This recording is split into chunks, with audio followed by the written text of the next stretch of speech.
for a little over a year now, I've been testing out various different online businesses, different side hustles, and ways of making money online in general to see what works and what doesn't, all while documenting my results on this channel. For those of you that don't know me, my name's Meg, and like I said, on my channel, I test out different business ideas that I have and different side hustles. So if that's something that you're interested in, please consider hitting that subscribe button down below, hit the bell so that you're notified when the next video drops. And while you're at it, you might as well give this video a thumbs up for the YouTube algorithm because it helps out a lot more than you know, and I would really appreciate it. So as many of you probably already know, if you've ever spent time on YouTube searching how to make money online or how to start a business, you're going to be led down a rabbit hole of gurus trying to sell you their courses on Shopify dropshipping, affiliate marketing, Amazon FBA, and other seemingly easy get-rich-quick business models. About 2 years ago, I fell down this rabbit hole for the first time when I was introduced to Shopify dropshipping, and I thought that was the best idea in the world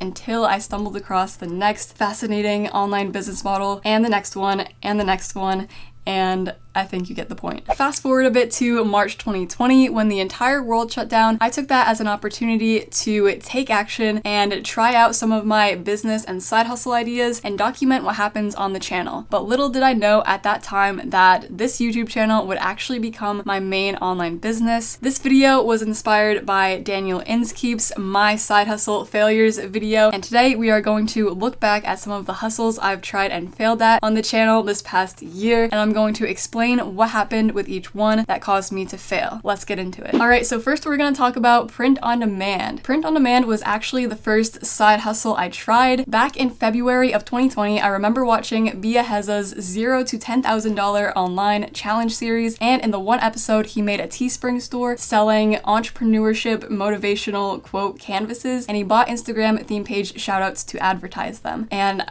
I don't remember exactly what happened because I haven't seen the video in a pretty long time, but I'm pretty sure he was successful with this store and profitable, and he made it look super easy, so I was like, oh, if it's that simple, why can't I do that too? So I tried to do something very similar, and I tried to sell canvases on Teespring too, but for those of you that don't know, I've been absolutely obsessed with the van life lifestyle since I was a senior in high school, so I created these van life canvases, and I set up a Teespring store, and I bought Instagram theme page shoutouts to advertise them. I didn't get any sales, but I only lost $75, and eventually I just decided to stop pursuing this idea. My next print on demand failure was Etsy. My first try with Etsy was back in April 2020, and I was completely unsuccessful. I first tried selling these quarantine and chill shirts and other related designs. I didn't get any sales except for one that was from my mom. However, I decided to try Etsy again back in October of 2020, and this time I was somewhat successful. Some of you guys might already know what happened with Etsy since I made a lot of videos on it back then, but for those of you that don't know, if you want to know the full story, I'll put my Etsy playlist up here in a card. But anyways, like I said, this was back in October, right before the 2020 election, so I mainly sold t-shirts and other clothing items in that niche. I don't think I've ever actually revealed my best-selling design on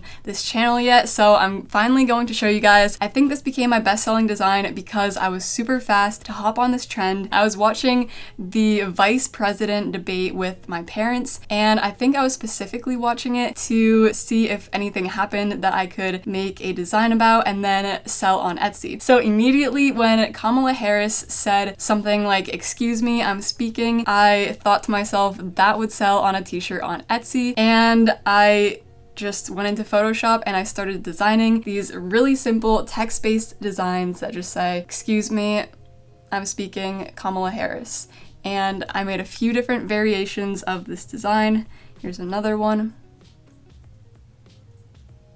One of the reasons I didn't tell you guys this back then is because I didn't want to polarize my audience. There's another one. This simple design that took me about 5 minutes to make on Photoshop made me about a few $100s alone. And then once the 2020 election niche died down, my second best-selling design was this Schitt's Creek design. I'll just put it up here on a screen somewhere. It just has the names of all of the characters on the TV show Schitt's Creek. This design actually ended up getting me kicked off Etsy, suspended my account for copyright infringement at the end of December 2020. I think it was actually the last day of 2020 it was like December 31st. That is how my Etsy career ended, but at the end of the day, I did make a few extra $100. Anyways, now let's move on to the next online business model. I've tried and failed at this one so many times, and that is dropshipping. I tried starting my first Shopify dropshipping store back in April or May of 2020. It was selling dog water bottles, and I called it Slurp Bottle. This was also my first Shopify dropshipping YouTube video on the channel, and this is where I started to see some growth on my channel. But anyways, this product, the dog water bottle, was kind of already saturated, but I took creating my own custom content for this brand very seriously. I would take this dog water bottle on every dog walk with me in the month of April and May, and I'd do my own product photography in my backyard. To advertise it, I bought Instagram theme page shoutouts, but I didn't get any sales. Eventually, I decided to stop pursuing this idea. There were many other times after that where I tried and failed at Shopify dropshipping. However, after that first time, I was mainly just starting these stores and making videos about them, mostly just for the content. Then there's eBay dropshipping. I was amazed when I found out that dropshipping could also be done on eBay, because up until I found out about this, I was under the impression that dropshipping was only done on Shopify, like it was Shopify dropshipping, like that was the thing. So once I found out it could be done on eBay, I decided to do some research and try it out. I made some sales. I made like 2 sales, and then I decided to make a video about my experience, and that was my first I tried eBay dropshipping video. I actually almost didn't make that video because I was overthinking it a lot, and I'm really glad that I did, because that video is pretty much the one that got me monetized, and to this day it's one of my highest earning videos. Shortly after I made that video and it started getting views and it started like taking off, I was informed that dropshipping is technically not allowed on eBay. It's technically against their terms of service. So I was debating whether or not to keep doing it for a while, but I kept doing it. I was doing it very inconsistently for a couple of months, and I probably made only like an extra couple $100. I really was not keeping track. I actually recently stopped dropshipping on eBay, and I've been debating making a video about it. So if you guys would like to see a full video explaining why I'm not dropshipping on eBay anymore, let me know in the comments. But basically what happened is I was very irresponsible with tracking what was in stock and what was out of stock with the suppliers that I was using, and I ended up having to cancel a bunch of orders, and eBay charged me $184 in fees 2 months in a row, and I think that's the reason why. I think they were getting a bit fed up, and I got an email warning about account suspension, so I deleted all of my dropshipping listings from eBay. I think I'm in the clear now. I mean, the side hustle was really easy money, but it was very tedious and very boring at the same time, so I don't really miss doing the side hustle. Okay, so the next online business side hustle failure I want to talk about is Amazon FBA. I've tried and failed at this a few times now, and 100% of the failing was due to my own lack of effort. So the first time I wanted to get into Amazon FBA retail arbitrage was last summer of 2020, and I wanted to get into it because I had sold some things on eBay before, and I watched a lot of retail arbitrage videos on YouTube from people like Reezy Resells. Honestly, I thought it seemed kind of fun, so one day I went out and I tried sourcing at Walmart with my one friend, and because I'm a beginner, I was gated in pretty much everything I scanned, so I didn't find anything there, and after that experience, I sort of just gave up on it and stopped pursuing that. Fast forward to this past winter, 2021, I decided for some reason that I wanted to get back into it, and I decided that I didn't feel like going out, so I was going to do online arbitrage with a software called Tactical Arbitrage.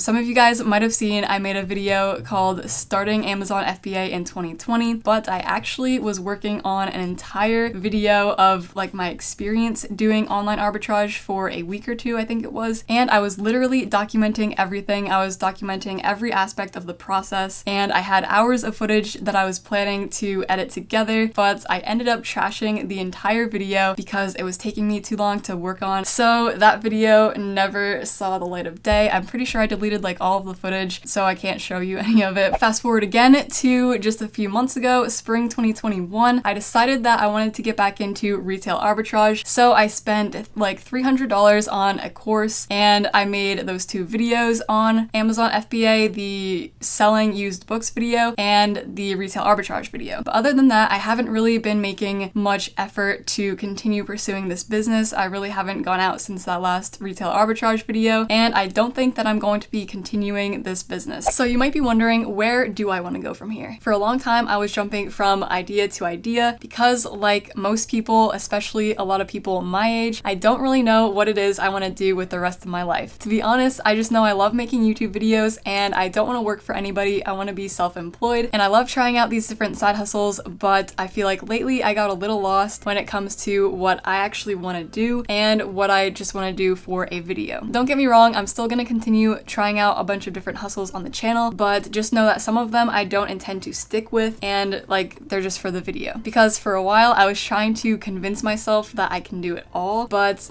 honestly, I can't do it all, I shouldn't do it all, and I don't want to. One of my long-term goals outside of YouTube is to create my own Shopify e-commerce brand, and I already have a pretty good idea for one that I'm going to start working on. It's not going to be a dropshipping business, it's going to be a private label business. I want to actually have inventory, and I even want to pack and ship out the orders myself. I haven't told anyone what it is yet, and I'm not going to tell anyone until I have it built up, but just know that eventually I will be making videos on it. It's just going to remain low-key for now, and I'm going to be working on it behind the scenes. But until then, I do have some ideas for Shopify stores, mostly print-on-demand ideas that I want to document the process of building on this channel. The first one is going to be a niche print-on-demand store, and you can expect that video within the next few weeks. But other than that, like I said, I still want to keep trying out a bunch of different hustles just for the sake of making videos on them. But anyways, guys, that's my story of all of the business and side hustle ideas I've tried and failed at in this past year. For now, I'm going to wrap up this video here. Thank you guys so much for watching. I hope you guys got some value from this one. If you liked it, please give it a thumbs up,